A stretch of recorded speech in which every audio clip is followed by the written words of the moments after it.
এই ঘটনা প্রবাহের সময় আওয়ামী লীগ কার্যালয়ে যখন আগুন দেওয়া হয় তখন আবার অন্যরকম ভাবনাও কিন্তু তৈরি হয়। এখন কেউ কেউ বলতে পারে যে আওয়ামী লীগ একটা ফ্যাসিস্ট, স্বৈরাচার, তার কার্যালয়ে আগুন দিলে দোষ কি? দেশের আইন শৃঙ্খলা রক্ষা করা সরকারের দায়িত্ব, এবং অপরাধী হলো তাকে আঘাত করা, আক্রমণ করা, সেটা কোনো সাধারণ নাগরিকের বা কোনো রাজনৈতিক বা অন্য কোনো শক্তির কাজ না।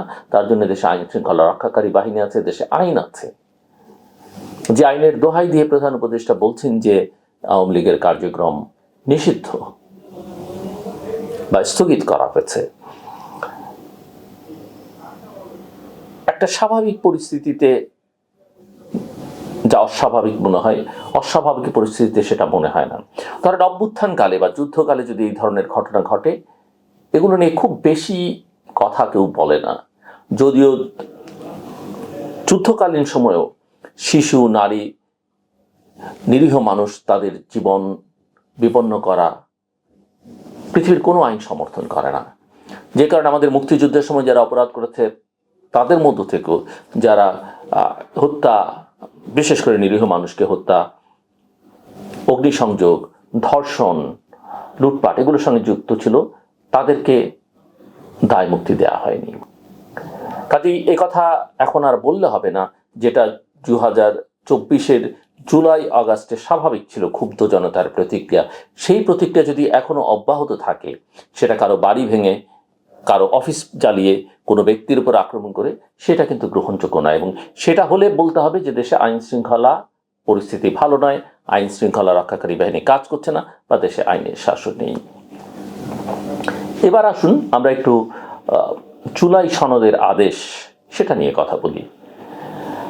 আমরা দেখছি যে বাংলাদেশ জাতীয়তাবাদী দল বিএনপি প্রাথমিক প্রতিক্রিয়া তার স্থায়ী কমিটির সদস্য মিস্টার সালাউদ্দিন আহমেদ বেশ কিছু যৌক্তিক পয়েন্ট উত্থাপন করেছিলেন, কিন্তু সন্ধ্যায় যখন স্থায়ী কমিটির বৈঠক হয়, স্থায়ী কমিটির বৈঠক থেকে ঠিক ওই সালাউদ্দিন আহমেদ সাহেবের কথার ধারে কাছে বিএনপি আর যায়নি। তারা স্ট্রেইট সরাসরি প্রধান উপদেষ্টাকে ধন্যবাদ জানিয়েছেন। যদিও এই ধন্যবাদ গণভোট এবং নির্বাচন একই দিনে করা, নির্বাচনের অঙ্গীকার ব্যক্ত করার জন্যে, কিন্তু যে কারণগুলো নিয়ে বিএনপি কয়েকদিন আগে বলেছে যে সরকার ঐকমত্য কমিশন তাদের সঙ্গে, জনগণের সঙ্গে প্রতারণা করেছে, যে কারণ দেখে সালাউদ্দিন আহমেদ বলছেন যে প্রধান উপদেষ্টা তার অঙ্গীকার থেকে সরে গেছেন, এবং যেগুলোর ব্যাপারে প্রবল আপত্তি বিএনপির, সবই ওই আদেশ অধ্যাদেশের মধ্যে আছে। কিন্তু বিএনপি এটাকে সমর্থন করছে, যেটা আমরা অনেকদিন ধরে বলছিলাম যে বিএনপি আসলে সামনে যা পাবে কোনো কিছুই আর বাধা দেবে না, তারা সবকিছু অ্যাকসেপ্ট করে নেবে। এখন অনেকে বলতে পারেন যে বিএনপির সামনে নির্বাচনটাই প্রধান লক্ষ্য, নির্বাচন বিএনপি চায়, যে কোনোভাবে হয়ে যাক। তাহলে কি এটা আমরা বলবো যে বিএনপি আসলে এখন সবই মেনে নিচ্ছে, কিন্তু ক্ষমতায় গিয়ে কিছুই আর মানবে না, কিছুই রক্ষা করবে না, এই আদেশ তাদের কাছে মূল্যহীন হয়ে উঠবে? তাহলে এই ড্রামা করবার দরকার কি?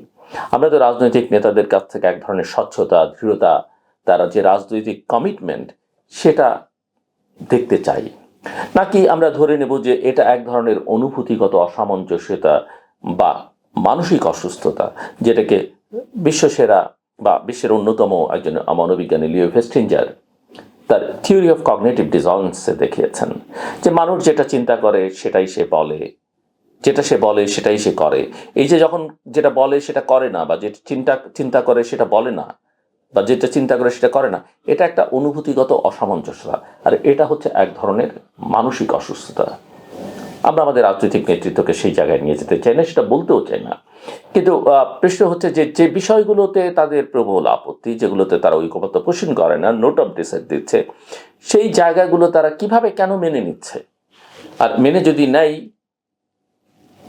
শুধুমাত্র নির্বাচনের স্বার্থে, তাহলে কি এটা এক ধরনের প্রতারণা হবে ভবিষ্যতে? আমি জানি না।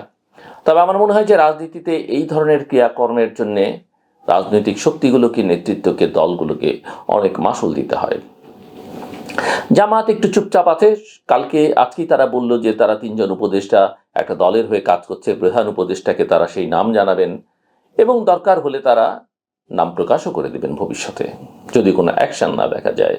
তারা গণভোট এবং নির্বাচন একই দিনে হওয়াটাকে সমর্থন করছেন না, সেটাও তারা জানিয়েছেন।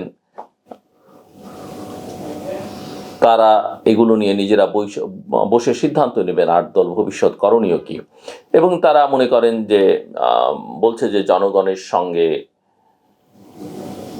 বা সরকার তার অঙ্গীকার থেকে অনেকখানি দূরে সরে গেছে, সরকার নিরপেক্ষতা দেখাতে পারছে না। যদিও শক্ত ভাষায় জামাত কিছু বলছে না, কারণ জামায়াত ইসলামীর আবার এই স্বভাব বা প্র্যাকটিস আছে, তারা যা বলে সবসময় সেই জায়গায় তারা থাকে না, তারা অবস্থান পরিবর্তন তারা করতে পারে। এনসিপি যারা কোনো অবস্থাতেই রাষ্ট্রপতি শাহাবুদ্দিনকে অ্যাকসেপ্ট করতে রাজি না, তার ওই অর্ডিন্যান্সে স্বাক্ষর কোনো কিছুতে তার নাম থাকলে তারা মানবে না, তারা এখন পর্যন্ত কোনো প্রতিক্রিয়া ব্যক্ত করেনি। আনুষ্ঠানিক প্রতিক্রিয়া তারা ব্যক্ত করবে সেটা জানিয়েছে। আমি যখন কথা বলছি ততক্ষণ পর্যন্ত তাদের আনুষ্ঠানিক প্রতিক্রিয়া জানা যায়নি, তবে আমি জানি না আসলে শেষ পর্যন্ত কি হবে। আর অস্থিরতা আশঙ্কা যে কেটে গেছে সেটাও বলা যাবে না। ইতিমধ্যেই প্রফেসর আলী রিয়াজ, যিনি জাতীয় ঐকমত্য কমিশনের ভাইস চেয়ারম্যান ছিলেন, এই রিপোর্ট দিয়ে তিনি আমেরিকায় গিয়েছেন তার কর্মস্থলে। অনেকে এটাকে বলছিলেন পালিয়ে যাওয়া, কিন্তু আমার মনে হয় না যে তিনি পালিয়ে যাওয়ার মতো। বাট যেটা হয়েছে, তাকে সরকার আবার প্রধান উপদেষ্টার স্পেশাল অ্যাসিস্ট্যান্ট হিসেবে নিয়োগ দিয়েছে, উপদেষ্টার মর্যাদায়। এখন প্রশ্ন হচ্ছে যে প্রফেসর রিয়াজ এই 2 মাস 3 মাসের জন্য আসলে কি করবেন বা কি তার কাজ হবে, সেটা নিয়ে অনেকের মধ্যে নানা রকমের কৌতূহল আছে। কেউ মনে করছেন যে সরকার আসলে আরও দীর্ঘমেয়াদে থাকবার একটা পরিকল্পনা করছে, এটা তার অংশ হতে পারে। কেউ মনে করছেন প্রফেসর রিয়াজকে একটা ভালো ইলেকশন করাবার জন্য, রাজনৈতিক দলগুলোকে ম্যানেজ করাবার জন্য গত কয়েক মাসে তিনি তার যে এক্সপার্টিস প্রদর্শন করেছেন সেটা নিয়ে নানা জনের নানা মত আছে, সেটাকে ব্যবহার করবেন। কি করবেন সেটা দেখার জন্য আমাদের অপেক্ষা করতে হবে। তবে রাজনীতিতে যে স্থিতিশীলতা, সব সংকট কেটে গেছে এটা যারা মনে করছেন, সেটা মনে করবার এখনো সময় আসেনি।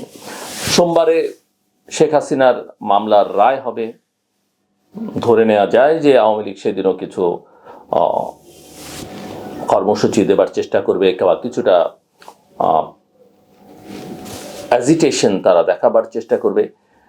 এই সবের পরিণতি শেষ পর্যন্ত গিয়ে কোথায় দাঁড়াবে আমরা জানি না। কোথাও কোথাও অভ্যন্তরীণ সংঘর্ষ বিএনপি নেতাদের মধ্যে আমরা বা বিএনপি নেতাকর্মীদের মধ্যে দেশে বিভিন্ন প্রান্তে দেখা যাচ্ছে।